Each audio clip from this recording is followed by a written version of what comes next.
Hi, everyone. Welcome to this Adnexi live stream. My name is Sandra Shpilberg. I'm the founder and CEO of Adnexi, a disease intelligence platform for patients and biopharma. And we hold these live streams to learn more about this crucial relationship between patients, researchers, and biopharma. Today, my guest is Brian Loew. He's the CEO of Inspire, and we're here to speak about accelerating research through the power of patients. So welcome, Brian. Thank you. Great to be here and glad to participate. Excellent. Thank you. So let's start at the beginning. What is Inspire? Inspire is a community of patients and caregivers. It's one large community of over 2 million members. We're careful to use the word member rather than patient because it's really a mixture of many people, not all of whom like to be called patients. There are also doctors and medical experts involved as well. But the community is organized into different disease areas. So about 1/3 of our members have cancer. About 28% have one or more rare disorders, and then very large number of other conditions, symptomatic chronic conditions. Overall, there are about 3,600 different diseases represented. Obviously, many of those are rare disorders. As you know, there are over 8,000 kind of recognized rare disorders now. So really, rare disease and cancer have become real strengths for Inspire, and that's a lot of our focus. That's great. That's so great and so needed in this community. So tell us more about what initiatives you're working on to accelerate research through the power of patients. Right. A couple of weeks ago at the Orphan Drug Congress, we announced our accelerator, and the Inspire Research Accelerator is aimed at connecting our patients with researchers around the world who are trying to do great work. And we've been doing this work directly with industry, so pharma and biotech and medical device companies for years. And we have our own internal, very talented research team that works with them to do that. But what we realized was we have a lot of inbound requests from academics around the world who are trying to do great research and have deep talent, but oftentimes don't have access to specific patient populations. So what we announced was that if you're in academia or nonprofit, if you're a researcher, we will invite patients to participate in your research at no cost. And our goal there is to connect patients with research and to help accelerate that research. Mm-hmm. By the way, I should point out that the word invite is crucial here. So our ethical model is that members join Inspire. It's free. They participate to the full extent that they want or don't want to. And from time to time, we may invite them to participate in things that we think are interesting to them. If our members either ignore that invitation or say no, then no means no. On the other hand, if they raise their hand and want to participate, then we kind of make that possible. That model seems to work really well. The reason that we built Inspire was in the beginning was because we felt that trust and safety was kind of not well established in online health spaces, and for us that's absolutely foundational. Yes.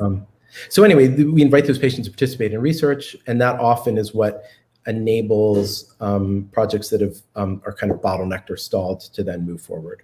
Yeah, that's great. That is an incredible initiative, very much needed.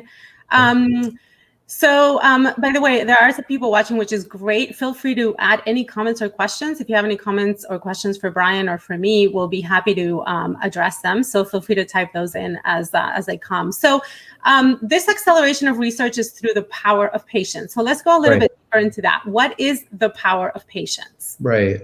I think, many of your listeners can remember a time when we went to the doctor's office. Maybe some of your listeners, including myself, are older than the web itself, right? And before the World Wide Web was born in the early 90s, it was very hard to get information about subjects. Unless you lived near a university library, it was really hard to research a rare disease or the latest developments in cancer or in other areas of medical research. And so the web really changed that.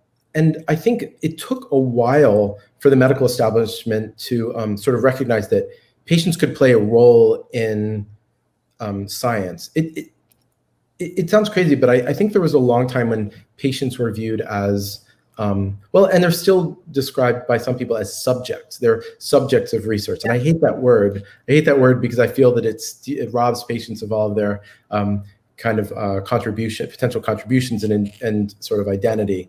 What we found as we built Inspire, and we began 15 years ago, was that there were certain disease areas where patients became what are now called citizen scientists, where they had the ability, because of the web, to educate themselves to an incredible extent. And this is true particularly in rare disorders, where if you have a common condition, it's easy to find other people in your neighborhood or your city who have the same condition as you. But if you have something rare like Wilson disease or scleroderma or sarcoidosis, it's very hard. But the web changed all that. So you can feel, instead of feeling alone, you can be part of a community with thousands of other people, and you don't care that they're spread around the world. So you're able then, as a patient with a rare disease, to educate yourself. And then when you're visiting your doctor, many of our patients reported, particularly in the early days, that they would visit their doctor and have more information about their rare disease than the doctor, yes, him or herself, right? Which is, again, a wonderful thing. And that's where I think we began to see a bit of a split in attitude. So some doctors recognize that as a wonderful thing. An educated patient is a great patient. They could have high fidelity conversations about that. Other doctors perhaps didn't like that, or felt that there was a sudden imbalance of power that didn't, or maybe it threatened the imbalance of power. Yeah. I think we've always felt that more information is good. And when we built the accelerator, we launched it with a couple of sort of founding members. These are scientists and doctors who, and I'll mention a couple names here because they're just incredible people who I think have always recognized the power of the patient. So, people like Harlan Krumholtz at Yale in cardiology, people like Nigam Shah at Stanford, Don Dizon at Brown, Isabelle Boutron at Université de Paris. There are some incredible researchers like Faris Tamimi and Sharon Hayes at Mayo. All of these people are people we've worked with who've said, bring it on. We'd love to have patient participation. They make our research go faster. And we have a long history of being able to show this. I think the idea, which may sound obvious when I say it, is that the role that patients are playing is not to replace the scientist's expertise or to play doctor or to, but rather to sort of engage in a fulsome conversation about their disease and to help provide the doctor with great information. And I think good doctors recognize there's a two-way street here. So patients who want to know more about their disease can really benefit from this conversation. And so we've seen some wonderful, essentially, partnerships between doctors and patients evolve. Yes, that's wonderful. Thank you for that. There were a couple of pieces there that really resonated for me. And Sure. One is to have patients be really well informed. I think, from my previous experience, having spent some time in biopharma, having spent some time, in a tech company where we were helping patients connect to clinical trials, and now at Adnexi, one of the things that I think is interesting is that many times we water down the information for patients or users, right? So for example, there's a meta-analysis that comes out on, the quality of life in their disease. And then there's this sort of feeling that it needs to be watered down to be shown to patients. But does it? I think I want to discuss that with you. Does that information need to be watered down, or could a patient actually read a PubMed article? Right. I mean, patients do read PubMed articles all the time. In fact, in Inspire, where patients have written 1.5 billion words, there's a ton of this kind of thing where a patient, a citizen scientist, a layman, someone who's educated themselves about this will say, I read this article, I'm sharing it, here's an excerpt from it, you should look at this. My observation is that we have this situation today where the information is either, as you say, super simple, or it's academic, and there's nothing in between. I would encourage, and I understand this is expensive and difficult, but I would encourage those who are authoring this content to create a level in the middle too, right? Where after I've read all the beginner stuff, the baby stuff, the intro stuff, is there a way to learn more without jumping straight to the academic articles? I'm not a doctor. I read the New England Journal of Medicine, and I reach for a dictionary or a Google search periodically, right? And I know a lot of people do that, right? But I feel like there's an intermediate level where you have kind of the layman, right, who really wants to learn more about heart disease or cancer, and they either have the baby stuff or the academic stuff. That's right. That's right. But I think, frankly, whereas it used to be essentially impossible to educate yourself about this quickly, now it's become possible. I'd add that in the patient communities, we have people talking about this stuff all the time. Another great source of information is we have over 100 patient advocacy partners. So these are national organizations and international organizations who are real subject matter experts about disease. Organizations you would know, like the American Lung Association, or the Ovarian Cancer Research Alliance. And they have subject matter experts who participate in the community and often answer the questions that patients ask. And we also link to the authoritative vetted medical information of those patient advocacy groups, which is of the very highest quality and is often written at that kind of intermediate level I've talked about. Yeah, excellent. Yeah, and that's all changed. 20 years ago, you didn't have that kind of thing. That's right. Yeah. So I think the patient advocacy groups play a huge role there in doing some of that translation, right? Taking the very academic paper and then finding this middle, right, that is not too watered down, but it is communicating the scientific findings of the paper, and that's really important. That's right.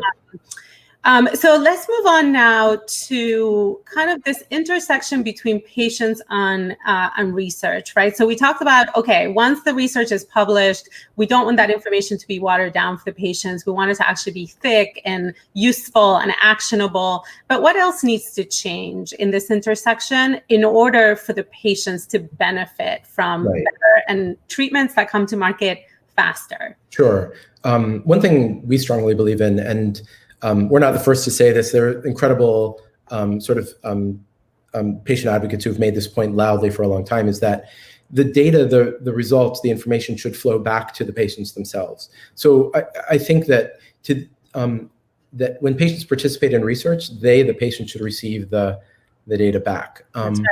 This applies to registries as well. Whenever we do research with our members, we try to share the data back with the patients. When you participate in a registry and you share your information, it shouldn't be the last time that you have that conversation. You should be able to engage with your data later. You should understand kind of what came out of it. And the encouraging thing is we see that happening more and more, whereas I think a long time ago, when people were less emphatic about it, it just didn't happen very often. Yes, right. So the patients, yeah, we heard that a lot, back when I was in biopharma, where the research is conducted and then the patients never find out the results of the study that they participated in. So that is absolutely necessary. What about the other way around, where as pharma is developing these treatments, how are they getting that patient voice? And what are some good ways of getting the patient voice? This is so important. So if you think about all the way from, I think very, very early on in kind of preclinical research, pharmas can benefit from understanding patients' unmet needs, quality of life, living with the disease, patients' intuition about what's important and what's not important. There was an incredible study we did years ago with a doctor at Mayo, where we found patients who had a rare disorder and brought themselves to her, Dr. Hayes at Mayo, and said, please study this. So Dr. Hayes referred to this as patient-initiated research, and I love that phrase. So that's starting very early. Later on, when it gets to clinical trials, we think it's crucial that clinical trial protocol design be done with the assistance of patients. We've heard a zillion stories of clinical trials that were performed without taking into account what would make it easier or better or more comfortable for the patients themselves. And it's so easy to do that, especially today when we have these large populations of patients. So we're doing some of that work with industry, and we would love to do more. But frankly, whether it's with us or someone else, you have to include the patient voice if you're going to do successful research. That's right. That's right. All right. So last question. I always like to end with sort of like wishful thinking. Sure. Of like, I want you to paint for me like the perfect scenario, right? Patient gets diagnosed with a rare disease. What happens next, right? What's available to that patient? I feel like all of us have kind of, when we get sick or we have a condition, we all have kind of three broad needs, right? One is practical information about how to deal with it. The second is emotional support. How do I deal with how I'm feeling and the implications for my family and friends? And then the third is scientific information. And oftentimes that comes from the doctor. Sometimes it comes from personal research. I guess an ideal world would be a space where patients can get practical, emotional, and scientific support. They can share their information. They can compare themselves with others and find the best ways to optimize their situation, and could ultimately lead healthier lives. Yes, I love it. I love it. So let's Good. end with this comment from a LinkedIn user. Glad to see the patient perspective being moved into the forefront. Great start. But let's keep the momentum and really value these patients as experts and equals in our industry, which is exactly what they are, right? Completely agree. Yes, I completely agree with that. So thank you very much for this comment. Brian, it was such a pleasure having this short discussion. Likewise. You. And I hope that it does help a lot of people understand what Inspire is, understand some of what we're doing here at Adnexi, and the power of patients, right, at the center of all the work that we're doing. So thank you so much for your time today. Thank you too, and please continue the great work. Thank you.